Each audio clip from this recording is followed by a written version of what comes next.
Welcome, everyone. My name is Dr. Melissa Smith, and I serve as an associate professor here at UAGC in the BA in Early Childhood Education and the BA in Early Childhood Education Administration programs. And I'm honored to speak at this year's Teaching and Learning Conference. I am especially thrilled to be presenting on one of my favorite topics, which is play.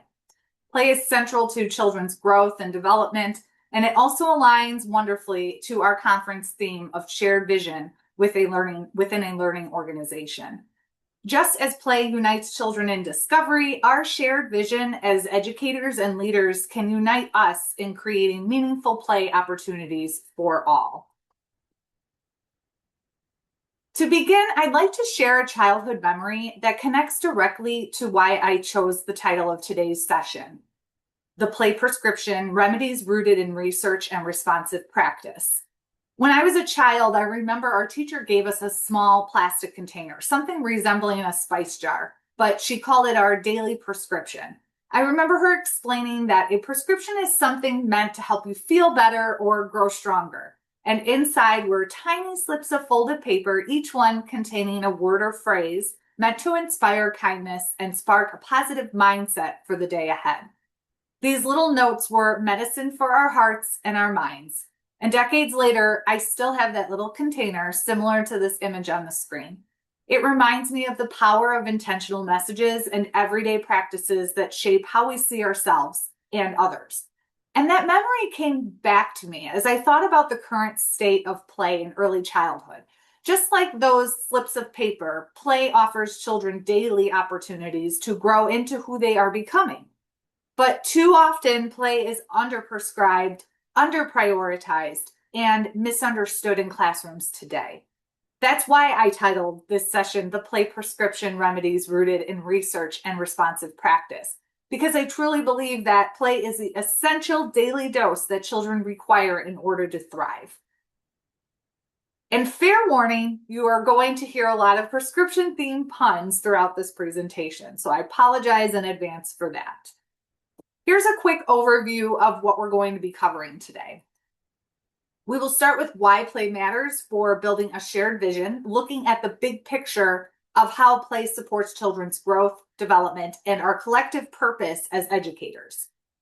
Then we'll move into the types of play and definitions, including both free play and guided play, so that we're all working from the same understanding. And next, we will look at research, statistics, and data, and this will include both published research and some of the insights gathered from a survey that I sent out to educators in the field. And we will then talk about some strategies for advancing our shared vision of play.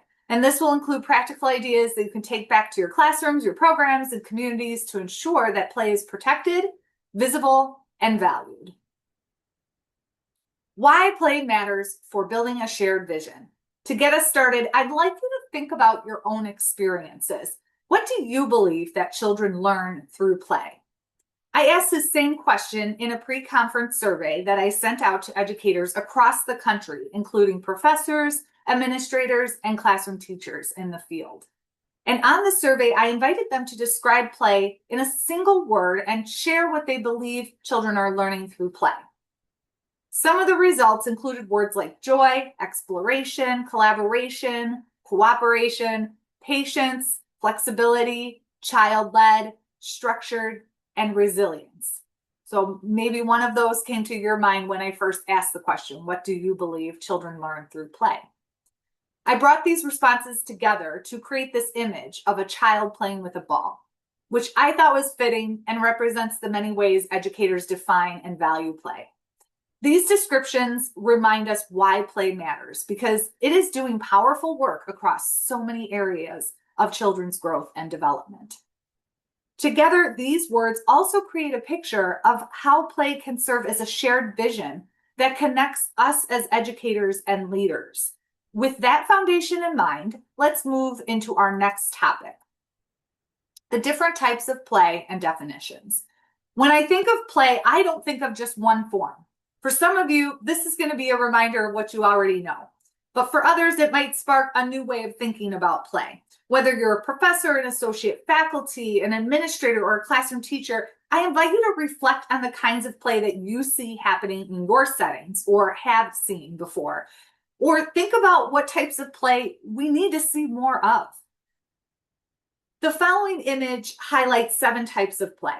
So first, let's start with free play, which is child-led, imaginative, and open-ended. This is where children follow their own curiosity and creativity. Then there's guided play, which is that balance of child choice with adult scaffolding.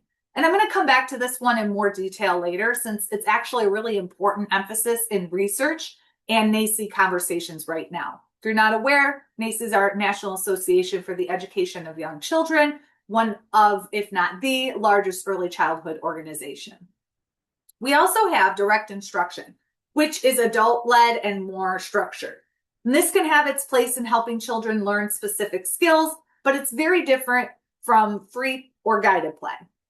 We can also see dramatic or pretend play in our classrooms, where children take on roles, act out stories, and explore different perspectives. And then constructive play happens when children build, when they create, when they problem solve with a goal-oriented purpose in mind. And children may set out to build a tower, design a bridge, or create something that represents their thinking. And next is games with play, or what I like to call games with rules, which really helps children practice cooperation, turn-taking, and following directions. But it also gives them the chance to become resilient as they experience both winning and losing. I remember being a classroom teacher and trying to teach 3-year-olds to have a race against each other, and they just didn't understand the concept that they are against each other. These are 2 teams. They wanted to run and help the other. They wanted to cheer for the other team. It was fun. They were still learning those rules, right? And just getting introduced to games with rules. And then last but not least is outdoor play. Outdoor play gives children the freedom to move, to explore, to take healthy risks, and connect with the natural world. It's a space where children use their gross motor skills, they release energy, and they're trading those indoor voices for shouts of joy. I remember my very first teaching job. The outdoor play area was in the center of the building. It was all enclosed, the outdoor playground, and we made a whole garden area was in the middle of the actual building, and it was so cool. And we could stay out there for so long. And what I felt most, though, was safety. Being enclosed like that, which was a little strange. But then on the flip side, working in another program where our school playground was actually owned by the park district. So that meant that, we didn't always know in the morning when we got there what might have happened at night. A lot of young people going over there to party, and then we'd have to clean up some beer bottles or some things like that. And so we had to really make sure that that environment was safe for our children. We also had to watch for a lot of strangers in the area walking around or using the park. So 2 very different experiences that I had with outdoor play. But really, it's just such a great space for children to use those gross motor skills. But each of these types of play offers something unique. Together, they create a really rich foundation for learning. And in fact, when I asked about outdoor play in the pre-conference survey, here's what was shared about how much time children are spending outside. From the pie chart titled Outdoor Play Survey Results, it shows quite a range of experiences. Nearly half of respondents reported that children spend more than an hour outside each day, and while others shared anywhere from 15 to 60 minutes. No one responded with less than 15 minutes, which was great, and it tells us that outdoor play is valued and part of the schedule. Yet it also raises the question, are we giving children enough unstructured time outside to truly explore and connect with nature? The variation of time reminds us that access to outdoor play can look very different depending on the program or the setting. This gap could reflect differences in resources, scheduling availability, possibly safety concerns, or even weather conditions, since some programs are in climates where longer outdoor play isn't always possible. The variation in time also gives us an opportunity to reflect on what might get in the way of outdoor play and what we could do to make more space for it in our programs. While some programs may only be able to provide 15 to 30 minutes of outdoor play, It's reassuring to know that children are still getting that valuable time outside, and in some cases, much more. In addition to outdoor play, my survey also asked about the time that children spend in indoor play. On screen is the pie chart of the indoor play survey results, which shows that most classrooms dedicate significant time to indoor play. Nearly half reported between 60 and 90 minutes, and 40% said children spend 90 minutes or more of indoor play. Very few reported that an hour, less than an hour. So that's, again, great news. This tells us that indoor play is consistently prioritized, and for many programs, it makes up the largest block of children's daily play experiences. Now, interestingly, I asked a very similar question back in 2020, just before COVID, when I was conducting all of my doctoral research for my dissertation. And on screen is a bar chart titled Indoor Play Survey Results 2020 versus Recent. And it's showing a side-by-side comparison. In 2020, the largest group of responses fell in the 30 to 60 minute range. But in the more recent survey, that shifted upward, with nearly half reporting 60 to 90 minutes and another 40% reporting 90 minutes or more.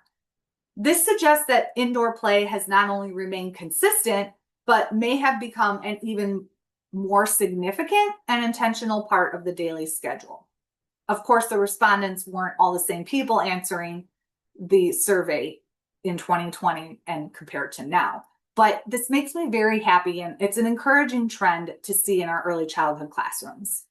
Okay, so we've just looked at some different types of play and their definitions, and how much time children are spending in play, both indoors and outdoors. Now, the next step in our prescription is to look at how play can shift and adapt along a continuum from child-led to adult-guided in order to meet different developmental needs. Instead of thinking about the types of play as separate boxes, kind of like I showed on that previous slide, I like to frame them along a continuum, stretching from child agency, free play, guided play, direct instruction, and adult direction, as seen in the image. On one end of the continuum is child agency, where children are making the choices, and on the other end is adult direction, with the teacher structuring and guiding towards specific goals. In between, of course, is guided play, which is a blend of the two. We'll focus on that separately in a moment. Now, one thing I want to pause on is that not all programs focus on the idea of adult direction. I actually had experience working in a university daycare center where adult direction and any type of direct instruction was very minimal. Some programs focus primarily on child-directed or child-initiated learning approaches, and they place minimal emphasis on that guided or directed instruction. But the NACCE DAP, or Developmentally Appropriate Practice Framework, helps us see that adult guidance is not about removing child agency, it's actually about extending it. Adult-guided activities still provide space for children's active choice and engagement, while educators scaffold and build onto the child's interests. Direct instruction can be part of this too. This might look like introducing new vocabulary, modeling a new skill, or even suggesting a new perspective or a new way for the child to look at things. When used thoughtfully, these strategies don't take away from play, but they can help enrich it. Now, as I said, I wanted to circle back to guided play, and I need to shine a light on this because this form of play is currently getting a lot of attention in research and in NACCE conversations right now. So guided play is where child agency and adult direction meet in the middle, child-led plus adult-supported. It's a balance of agency and scaffolding, right? It extends learning and it builds vocabulary, thinking, critical thinking skills, and problem solving. The teacher follows the child's lead, giving them autonomy to explore and use their creativity and their curiosity and their imagination. And what makes guided play so powerful is that it feels joyful and it feels authentic for children while also being intentional for educators. It also boosts key skills such as literacy, numeracy, and executive functioning. Now, a recent study published in 2022 conducted a systematic review and meta-analysis of 39 studies examining guided play with over 3,800 children. The researchers found that guided play was just as effective as direct instruction in supporting literacy and executive function. And in some areas, such as early math and shape knowledge, it was even more effective. So guided play was even more effective than that direct instruction.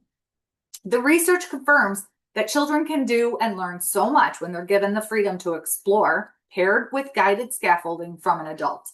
This really hits home for me because it's something I wish I had understood when I first started teaching young children. Back then, my approach was to what I like to call brain dump knowledge into my students. I mean, they seemed to love it. We were doing a lot of fun things and they seemed to be enjoying learning, but I truly wasn't focusing on supporting their agency through play.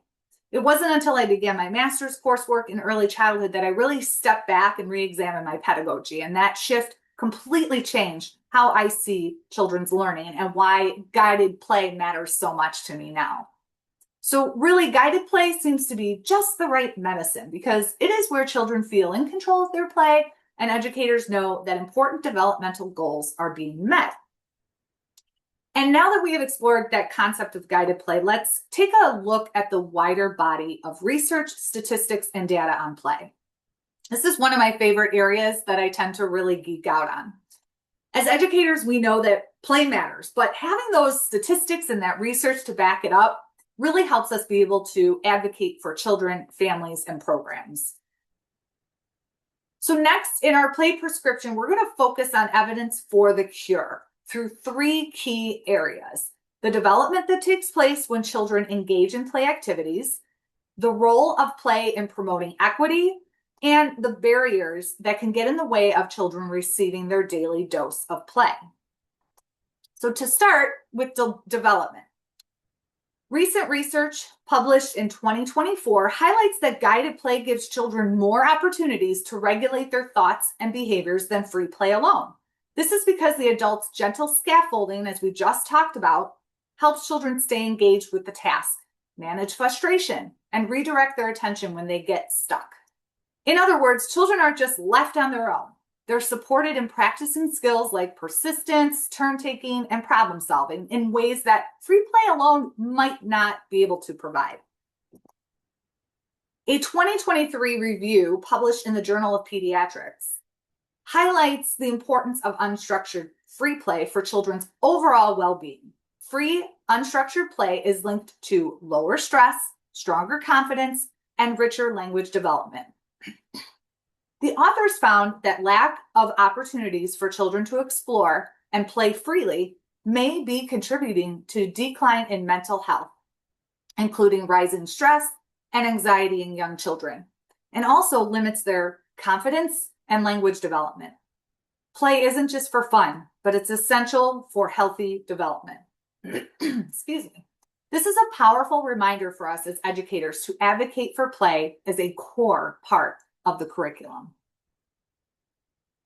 Play builds executive function skills such as working memory, impulse control, and cognitive flexibility, which are all foundations for regulating behavior and learning. Executive functioning is really what I like to call the brain's air traffic control system. It's helping children manage impulses, hold information in their mind, and shift between tasks. A 2022 meta-analysis that combined 17 different classroom studies found that play boosts these core skills across multiple studies, making play one of the most effective ways to strengthen executive function over time. Okay, so far we've seen how play fuels children's individual development, but now let's take a closer look at play through the lens of equity. A 2022 article published in NACCE's Young Children's Journal described how not all children have equal access to play-based learning opportunities. I know the survey results were quite positive, but that's not necessarily the case all over. Systemic inequities tied to race and class mean that some programs offer rich play experiences while others limit them access to play, and it varies depending on race and class. In affluent communities, for example, children often experience lush outdoor environments, abundant materials, and extended opportunities for complex play. And in this article, it said, in contrast, in publicly funded programs serving working class families and children of color, playtime is often restricted and the focus shifts towards teacher-directed academics. This reminds us that equity in play is not just a classroom issue, but a systemic one. And it challenges us to advocate for policies and practices that ensure all children have access to rich play experiences. A multiple case study of kindergarten teachers that were committed to inclusion found that when play-based learning is thoughtfully supported, children with disabilities can participate meaningfully across diverse early learning settings. Inclusive play-based learning enables meaningful participation for children with disabilities through thoughtful teacher support. Teacher-facilitated play, including guided play, creates opportunities for children with disabilities to engage both socially and cognitively. Play can become not only inclusive, but a powerful tool for deeper learning when teachers are able to kind of match and support that child's individual needs. For this presentation, you may have noticed I have tried to make sure that all my research was very current within the last 5 years or so. So for this next one, this is a 2025 systematic review of 26 studies, and they confirmed that play supports multilingual learners by creating engaging contexts for second language learning that boosts enjoyment, peer interaction, and participation. The review also found that play created an enjoyable, low-pressure context for practicing new vocabulary and communication skills. So these findings highlight that play is a way to create equitable opportunities for multilingual learners, those with disabilities and others, to thrive. Now, for this last research, data, and statistics section, let's turn to some of the barriers that can get in the way of children's lives today. So we'll briefly talk about the decline of play, technology and screen time, and the impact of the pandemic. For the decline of play, kindergarten has become far more academic. Michelle Brown is a kindergarten teacher who wrote in Psychology Today in 2021, and she described the changes she has witnessed firsthand related to how kindergarten has changed over the past decade. The numbers are really eye-opening. In 2010, students had about 1 hour and 40 minutes a day on academics and more than 2 hours of unstructured play. By 2021, however, that flipped to spending 4 hours a day on academic work and only about 25 minutes on free play. That to me is just crazy. The Genius of Play is a nonprofit organization, and they started a research study initiative on play. The study surveyed 840 parents and found that 65% of 1 to 4-year-olds were not getting enough active free play. Additionally, 68% of 5 to 8-year-olds were not engaging in pretend play, and lack of time was noted as one of the major barriers. In addition, nearly 2/3 of 1 to 4-year-olds are missing out on structured social play, which included board games or sports. But it is striking to me that 68% of 5 to 8-year-olds aren't engaging in pretend play. Because children in early elementary years, they still need this type of play for their growth and development. The decline in active play has contributed to various health risks. A new study published just this past July showed a troubling trend.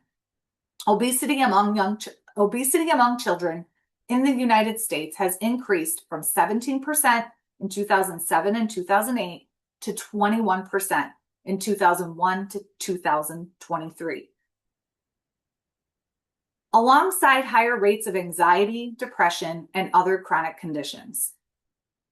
Researchers attribute these trends to decreased physical activity and other chronic conditions as well. The study looked at more than 170 health indicators and described children as canaries, what they called canaries in the coal mine, meaning their health struggles are an early warning sign of bigger problems in society that we can't ignore. I know this isn't the most uplifting information, but I share it so that you're aware. While the data might be concerning, the good news is that when we make time for movement and unstructured play, we can reverse these trends and we can set children on a healthier path. And this is exactly where having a shared vision matters. Protecting play requires all of us across classrooms, schools, and communities to commit together. Technology and screen time. Let's talk about this. It's another major barrier to play. The Academy of Pediatrics recommends no screen time for children under 2, except maybe video chats, and no more than 1 hour daily for ages 2 to 5.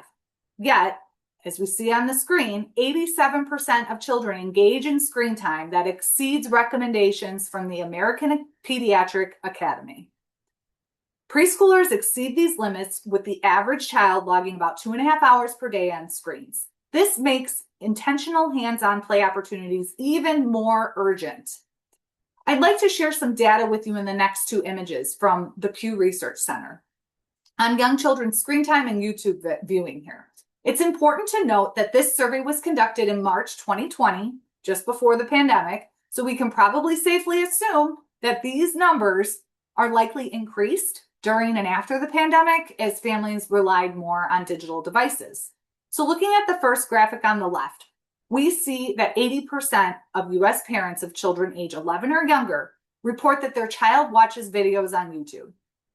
This includes more than half of children under age 2 and more than 80% of children ages 3 to 4. What's especially striking is that YouTube's own policy states that the platform is not even intended for children under age 13. Yet these numbers show significant use among much younger children.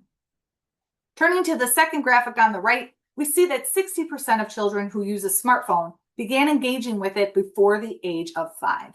This includes almost 1/3 of children before their 2nd birthday. That tells us that screen interaction, especially through smartphones, is beginning very, very early in life, like well before school age.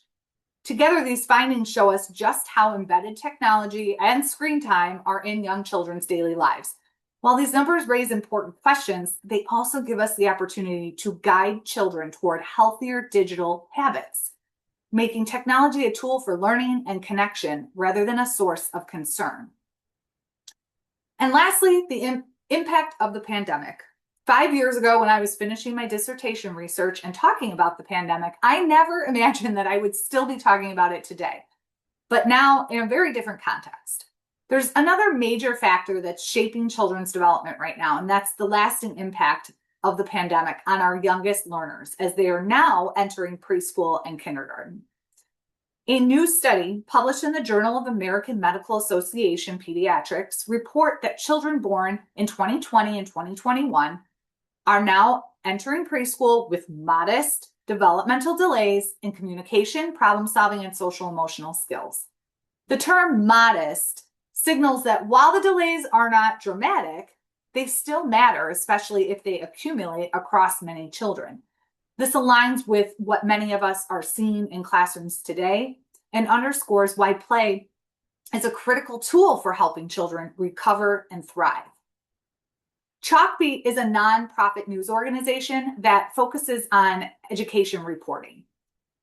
And it recently published an article that highlighted how the pandemic continues to affect children's development. This chart shows how Colorado has seen a 17% increase in infants and toddlers identified with developmental delays since 2019. In 2019, just over 9,000 children were eligible because of developmental delays. By 2023, that number had risen to more than 10,500. That's a 17% increase in only a few years. Teachers are noticing this in real time, describing more children with speech delays, weaker self-regulation, and difficulty adjusting to group settings. Now, this chart shows the number of Colorado children from birth to 3 years old who were evaluated for possible delays in 2019 and 2023. The number jumped in all 5 categories in the last year of the pandemic. You might notice a theme here in what I've been sharing after walking through all of these statistics. But the good news is that play-based learning gives children an incredible ability to rebound. And at the end of the day, play really is the prescription, the medicine that our children need. It's important for me to note that research does present a mixed picture. Some studies point to increased risk for language, social, and cognitive delays, while others remind us that children's experiences during the pandemic were not all the same. Families who were able to keep steady routines like eating regular meals or reading time, bedtime schedules, and who had maybe more chances to talk and play together often saw that their children did just fine. And in some cases, they may even have made gains. But it's still early, and we're now only seeing pandemic-born children enter preschool and kindergarten. So the full picture is still unfolding. But one thing we know for sure is that children are remarkably resilient. So to wrap up this section on barriers, I want to make a disclaimer.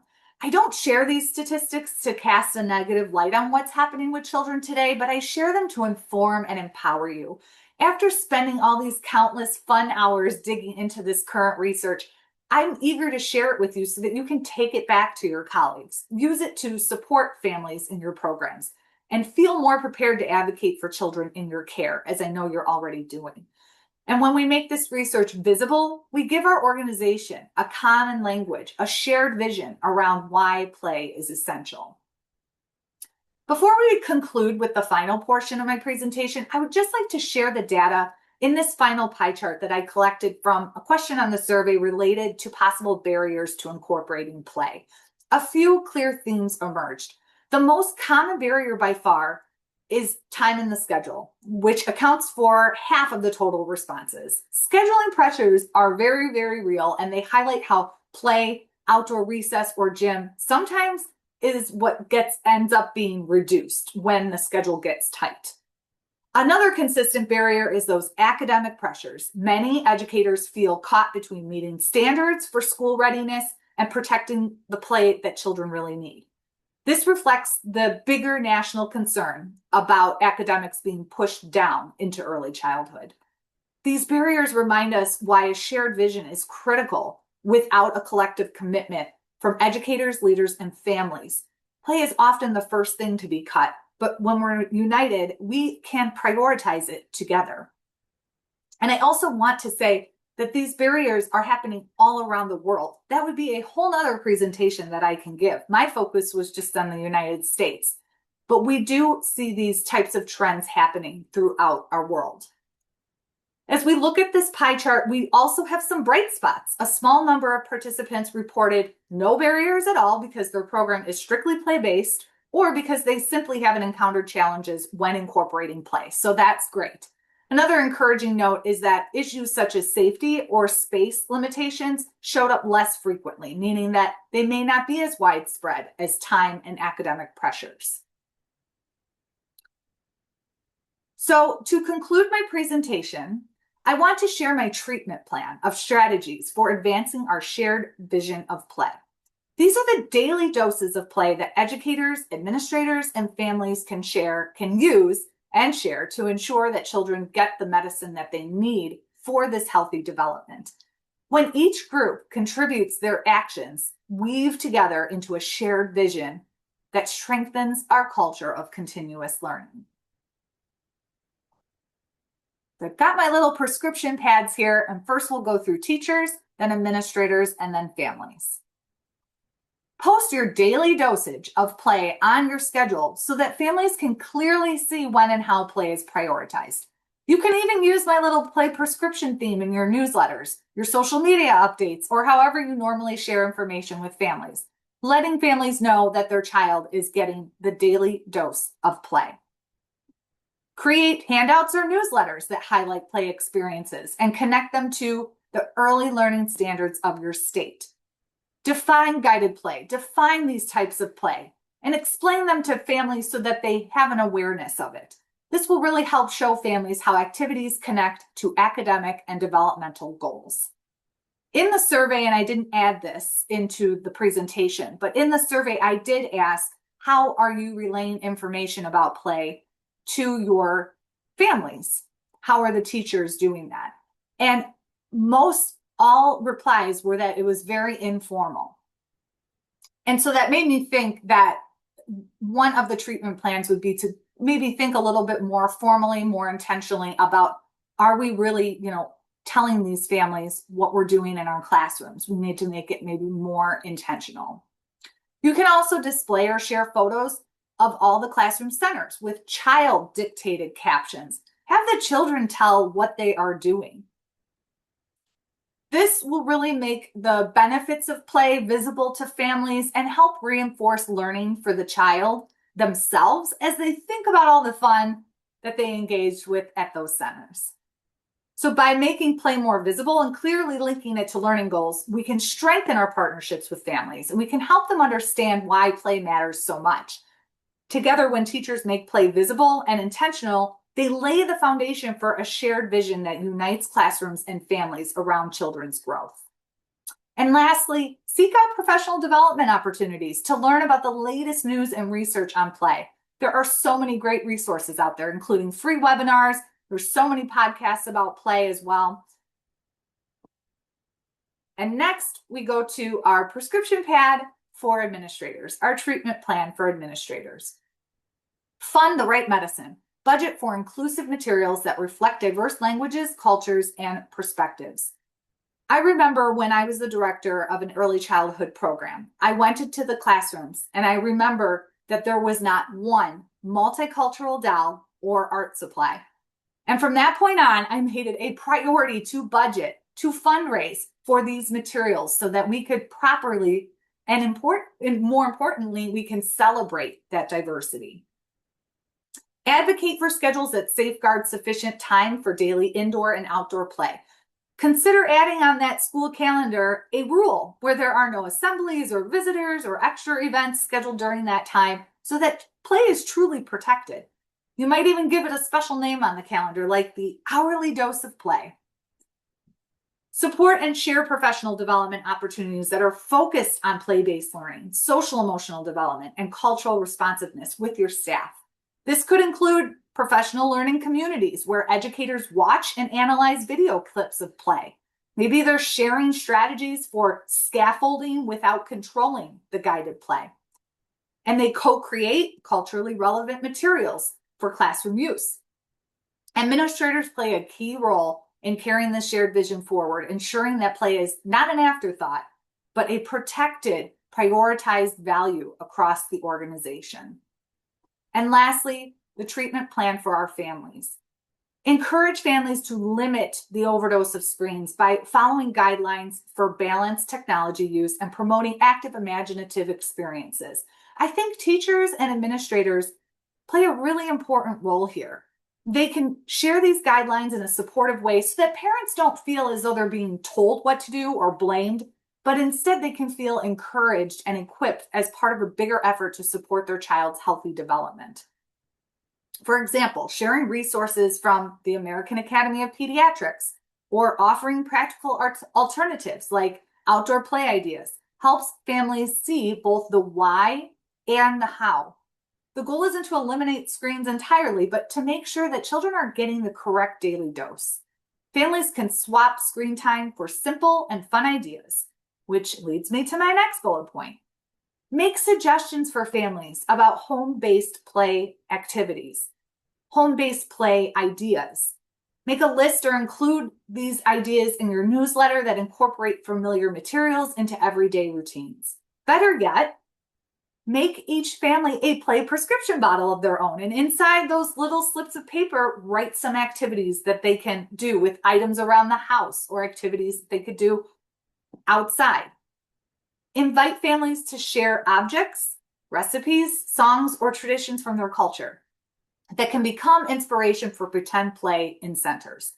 If families could send objects or materials from home that children can explore or engage with carefully, of course, that would be wonderful. But you can also invite families to join in other ways, such as recording a short video to share a song, or maybe the child and the family is cooking a recipe together, a family recipe from their culture, and they just video it and share with you. Or set up a quick 5 to 10 minute visit, either in person or on Zoom, to talk with the class about their culture and traditions. When children pretend to cook a family's tamales recipe in the pretend kitchen, or they learn to sing a lullaby in German like my mom used to sing to me, or they gently play with a woven basket that a family shared from Ghana. They're building respect cultural knowledge, and community in so many meaningful ways. When families contribute in these ways, they become co-authors of the shared vision by helping play reflect the values and voices of the entire community. So in closing, play is the daily dose that children need to thrive. Just as my teacher's daily prescription, slips of paper offered those simple words meant to inspire kindness and spark a positive mindset. Play offers children the experiences they need to grow into their full potential. When teachers, administrators, and families work together to protect and promote play, we create a shared vision. This is what it looks like when play becomes part of our shared vision. Play unites educators, families, and communities. It gives us a shared language built on research, practice, and culture, builds organizational identity and direction. So let's have this vision be one that safeguards play as an essential daily dose for every child and strengthens our culture of continuous care. Thank you so much for listening.